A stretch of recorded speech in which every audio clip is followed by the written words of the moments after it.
हरिओम। पिछले सत्संग में हमने समझा, किसी के प्रश्न का उत्तर ये था कि हम संसार में कब तक आते जाते रहेंगे। तो इसको इस तरह समझाया गया था कि जब तक हमारा बैंक खाता खुला हुआ है हमारे नाम से और उसमें पैसा जमा हुआ है, तब तक हमें बैंक के चक्कर लगाने पड़ेंगे, उनके मैसेज रिसीव करने पड़ेंगे। उससे छुटकारा नहीं है। जब तक अकाउंट खुला है, पैसा जमा है, तब तक बैंक का आना जाना लगा रहेगा। आज इसको हम और विस्तार से समझते हैं। देखिए, जो संसार है ना, ये जगत एक बैंक है। जगत एक बैंक का नाम है और मैं हूँ ये खाते का नाम है। अकाउंट होल्डर का नाम होता है ना, खाता किसके नाम है? तो खाता मैं के नाम है। और इसमें जो पैसा जमा है वो कर्म का। तो बैंक का नाम हो गया जगत, खाते धारक का नाम हो गया मैं, और जो पैसा हो गया वो कर्म। अब इस संसार में जैसे बैंक में तब तक आना जाना लगा रहेगा जब तक मैं नाम से, फला फला नाम से खाता जीवित है और उस खाते में पैसा है। तो वैसे ही संसार रूपी बैंक में हमें तब तक आना जाना लगा रहेगा जन्म मरण के रूप में, जब तक मैं हूँ का भाव जीवित है। और इस मैं हूँ के भाव के साथ कर्तापन का पैसा डिपॉजिट है। तीन चीज़ हो गई। एक तो हो गया जगत, एक हो गया मैं हूँ का खाता, मैं हूँ के नाम से, I am something, mister and Mrs, और मैं करता हूँ कर्म का पैसा। तो जब तक पैसा है खर्च करना पड़ेगा, जब तक खाता खुला है तब तक आना जाना पड़ेगा। अब यहाँ तीन चीज़ें, जगत, खाता धारक, जगत अर्थात बैंक, खाता धारक अर्थात मैं हूँ, और कर्म अर्थात मैं करता हूँ। तो जगत तो वही रहेगा, जगत का स्वरूप कभी नहीं मिटेगा। जैसे जगदीश सदैव हैं, वैसे ही जगत भी सदैव है। लेकिन जो मैं है और जो कर्म है, इनका स्वरूप बदल जाता है। अब इसको ऐसे समझें, जैसे हम संसार में मैं के रूप में न जाने कितनी बार जन्म ले चुके होंगे और न जाने कितनी बार लेंगे। न जाने इससे पहले, इस जन्म से पहले कितने कर्म किए हों, इस जन्म में कितने कर्म कर रहे हैं, और न जाने अगले जन्म में कितने कर्म करने पड़े। लेकिन जगत वही रहा, जगत नहीं बदल गया। मैं बदल गई और मेरे कर्म बदल गए, नाम रूप बदल गया। कभी स्त्री थे, कभी पुरुष हुए, कभी पशु पक्षी, जो भी हुआ। तो नाम और रूप बदल गया, खाते का नाम, कर्म बदल गए, लेकिन जगत वही रहा, जगत वही रहा। तो बैंक वही रहेगा। आप खाते से नाम भले ही कटा सकते हैं, अपना अकाउंट क्लोज़ कर सकते हैं। ये अधिकार आपको है कि अपना अकाउंट आप क्लोज़ करें या चलाएं, उसमें ट्रांजैक्शन, लेन देन बैंक के खाते में करें या ना करें, ये आपका अधिकार है। आप स्वतंत्र हैं, बैंक आपको फोर्स भी नहीं करेगा। फिर यदि आप अपना खाता बंद करना चाहते हैं तो बैंक आपको नहीं कहेगा। ऐसे ही अपने अहंकार को प्रकट करने या उसको लय करने में आप स्वतंत्र हैं।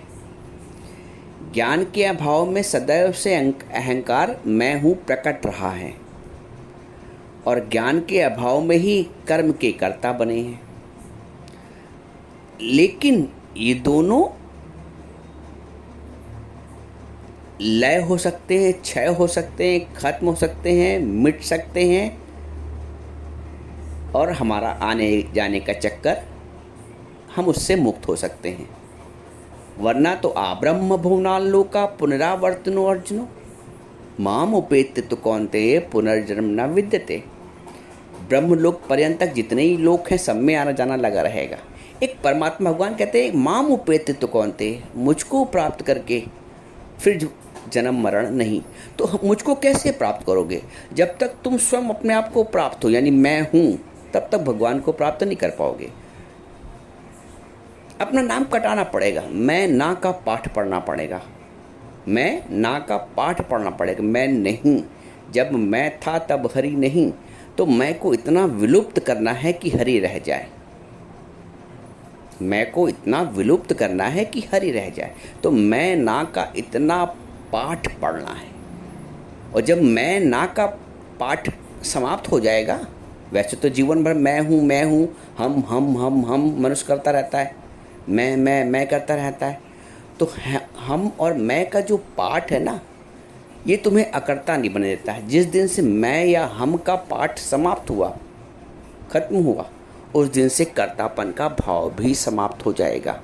भाई जब मैं हूँ तभी तो मैं कुछ करूँगा, लेकिन हाँ कुछ नहीं, जब मैं कुछ नहीं रह गया तो मेरे से सब कार्य स्वतः ही हो रहे हैं, सहज भाव में हो रहे हैं, परमार्थ सेवा में हो रहे हैं, प्रेम में हो रहे हैं। औपचारिकता में करेंगे तो कर्तापन का आएगा भाव। जैसे मैं सास हूँ तो मैं बहू के लिए कुछ कर रही हूँ, तो उसमें औपचारिकता हो रही, मैं सास भी हूँ मैं बहू भी हूँ, या मैं बहू हूँ और मैं सास के लिए कुछ कर रही हूँ। दोनों में मैं हूँ का भाव भी है, औपचारिकता है। और औपचारिकता में कर्तापन अवश्य आता है, नहीं तुरंत आएगा तो 2-4-6 महीने बाद पनप जाएगा कि मैंने ये साड़ी ला तुमको ला के दी थी, तुमने उसको ढंग से इस्तेमाल नहीं किया, पहना नहीं, किसी और को दे दी। क्योंकि उसमें मैं हूँ का भाव है और औपचारिकता का भाव है, दोनों लय नहीं है। जहाँ जहाँ मैं बन के कार्य करोगे, कर्म करोगे, वहाँ वहाँ कर्तापन अवश्य आएगा, वहाँ वहाँ प्रतिफल की इच्छा भी होगी। लेकिन जो सतगुरु है वो हमको सहज कर्म करना सिखाता है। सतगुरु हमें सहज, हमको अकर्ता बना देता है। इस शरीर से, मन, वाणी, इंद्रिय से सहजता से कर्म होते हैं। बोलते हैं सहज की नाव केवटिया सतगुरु। जो सहज की नाव है, इसका जो केवट है वो गुरु है। तो गुरु हमको सहज की नाव चलाना सिखाता है। दुनिया में सब तुम्हारा अहंकार बढ़ा रहे हैं, फलाने तुम इतने बढ़िया, फलाने तुम इतना करते हो, सबके लिए सब तुम्हारा महिमा मंडन, मान मंडन कर रहे हैं। एक गुरु है जो मैं का क्षय करता है, मैं का लय करता है। जो झूठी मैं है, सब तुम्हारी झूठी मैं को बढ़ा रहे हैं और सब तुमको कर्ता भी बना रहे हैं। कर्म, मैंने तो देखा है लोग ऐसा उलझा देते हैं कर्म में, आता कुछ नहीं है, लेकिन एक बार उन्होंने आपसे ये कह दिया भाई कर्म तो करना पड़ेगा, भाई कर्म तो बहुत आवश्यक है। अब इतना शब्द उन्होंने कह दिया, कर्म शब्द का खाली प्रयोग कर लिया अपने वाक्य में। इससे उन्होंने ये शब्द कर लिया कि उन्होंने पूरा गीता आपको सिद्ध कर ली। ना उन्होंने कर्म का समझ है, ना विकर्म की, ना अकर्म की।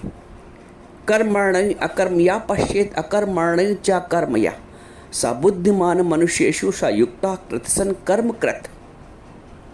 अरे कर्म को समझो तो कर्म का उपदेश दो। एक साधारण सा व्यक्ति जिसने कभी गीता भी शायद ना पढ़ी हो, जिसने कर्म के मर्म को न समझ, वो जरा सा कर्म का उपदेश दूसरों को क्या देता है, छोटे को बड़े को, वो समझता है कि हमने पूरा मंतव्य सिद्ध कर दिया है भगवत गीता का, जबकि पता कुछ नहीं है। गीता हमें अकर्ता बनाती है, गीता हमें अकर्म और विकर्म का पाठ पढ़ाती है। कर्म का पाठ लोगों ने क्या किया कि भगवान ने कहा कि बस करना है, युद्ध करना है, कर्म सिखाया है। अरे कर्म एक पाठ पढ़ने के बाद दूसरा पाठ भी तो पढ़ो, उसके आगे का भी तो पाठ पढ़ो। गीता हमें कैसे निरहंकारी बनाती है, भगवत गीता कैसे हमें अकर्ता बनाती है। कर्मण्य अकर्मया पश्येत अकर्मण्य च कर्मया। जो कर्म में अकर्म को देखता है, अकर्म में कर्म को देखता है, वो दृष्टि गुरु हमें देता है। पूरी दुनिया बस अपने आप को ज्ञानी माने, हर एक लोग एक दूसरे को उपदेश दे रहे हैं, सब एक दूसरे को गुरु बने। और जब कोई किसी की बात नहीं मानता है तो मन में ठेस लगती है, फिर ईगो को चोट पहुंचती है। मैंने कहा, उसने माना नहीं। अरे आपको पता भी है कुछ, आप क्या उपदेश दे रहे हो? झूठ का झूठ उपदेश दे रहे हो, स्वप्न का जो स्वप्नवत का उपदेश दे रहे हो। अरे जागृति हो, जागोगे तभी तो किसी को जगा पाओगे। सो तुम भी रहे हो, सो वो भी रहा, और दोनों एक दूसरे को उपदेश दे रहे हैं। क्या क्या कैसे नैया पार होगी बताओ? एक जो जागा है वही जगा पाएगा। जागने से तात्पर्य है आत्म जागृति। हर व्यक्ति कर्म का बोझ सर पे लाते हैं, मैंपन का बोझ सर पे लाते हैं और कहता है मुझे मुक्ति चाहिए।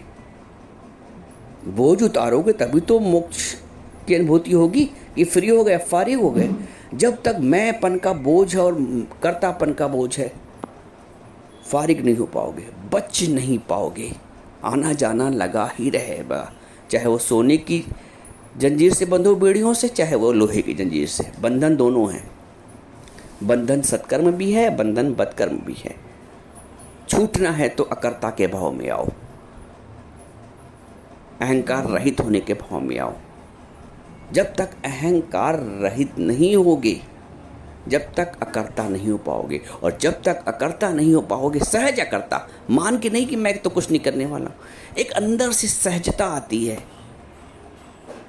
वो एक बात और समझो, ये सहजता सत्संग की निरंतरता से आती है। एक बार सत्संग सुनने से नहीं होती है। सुबह शाम हर वक्त वो वृत्ति बन जाए तब वो सहजता आती है। सहजता एक बार सत्संग सुन लेने से नहीं आती है। सहजता सतगुरु में सद्भाव रखने से, समर्पण रखने से आती है। सहजता ऐसा न समझना आ जाती है जीवन, बड़ा पुरुषार्थ करना पड़ता है वृत्ति को नियंत्रण करने में। जो बहिर्मुखी वृत्ति है ना, इसको अंतर्मुख करना पड़ता है। भीतर के पट खोल तो पिया मिलेंगे। जब तक तुम अपने अंदर की तह में नहीं जाओगे, अपने आत्मस्वरूप में स्थित नहीं होगे, तब तक वो जो सहजता है आत्मभाव की वो नहीं आएगी। नहीं आएगी सहजता आत्मभाव की, तो फिर शरीर भाव की जो दृश्य है वही कर्ता कर्म क्रिया तीनों है। मैं हूँ, मैं कर रहा हूँ और क्रिया हो रही है। अब मैं हूँ, मैं कर रहा हूँ, मैं क्रिया हो रही है, तो फिर उसका हमें प्रतिफल भी चाहिए। कहाँ सहजता आई? सहजता आती है जीवन में आत्मभाव में स्थित होने पर। हो आत्मभाव में स्थिति में बोलते हैं आत्मभाव में स्थित होने पर ही तुम अपनी स्व स्थिति में स्थित होगे। ये जो स्व स्थिति, अभी तुम परिस्थिति में रहते हैं। जब तक संसार किससे जुड़े हैं, संसारिकता से, यानी कि मैं से। मैं तो संसार से जुड़ा है ना आपका, जो फाल्स ईगो है, झूठा मैं, झूठा अहंकार, वो संसार जुड़ा। तो जब तक संसार की मैं से जुड़े हो तब तक पर स्थिति है, दूसरे की स्थिति। स्व स्थिति में आना है तो आत्मभाव में स्थित होना पड़ेगा, ये बात समझ लो। तो हमको जो पुरुषार्थ करना है वो स्व स्थिति में आने के लिए। परिस्थिति में तो जीवन गुजर जाता है, और क्योंकि परिस्थिति है तो रोना गाना चिल्लाना, दुख शोक और निंदा मान अपमान सब है, क्योंकि परिस्थिति है ना। दो है ना वहाँ पे, दो से एक कहाँ हुए? दुई से हम दूर हुए। गंगा नहाए क्या जरूर, आप में आप पर आशिक है हम दोस्तों, आशिक होकर और पर तकलीफ उठाएं क्या जरूर। आपसे आप पर आशिक है हम दोस्तों, आशिक होकर और पर तकलीफ उठाएं क्या जरूर। दिल में दिलवर मिल गया, काबे में क्या जाएं क्या जरूर। दिल में दिलवर, जो सहजता है, जो सहज रूप है, जो स्वरूप है। कहते हैं स्वरूप, स्वरूप का मतलब स्वरूप, निज रूप, आत्म रूप। शरीर रूप से हटकर स्वरूप में आना है, सहज रूप में आना है, आत्म रूप में आना है। तब देखो जीवन में कितनी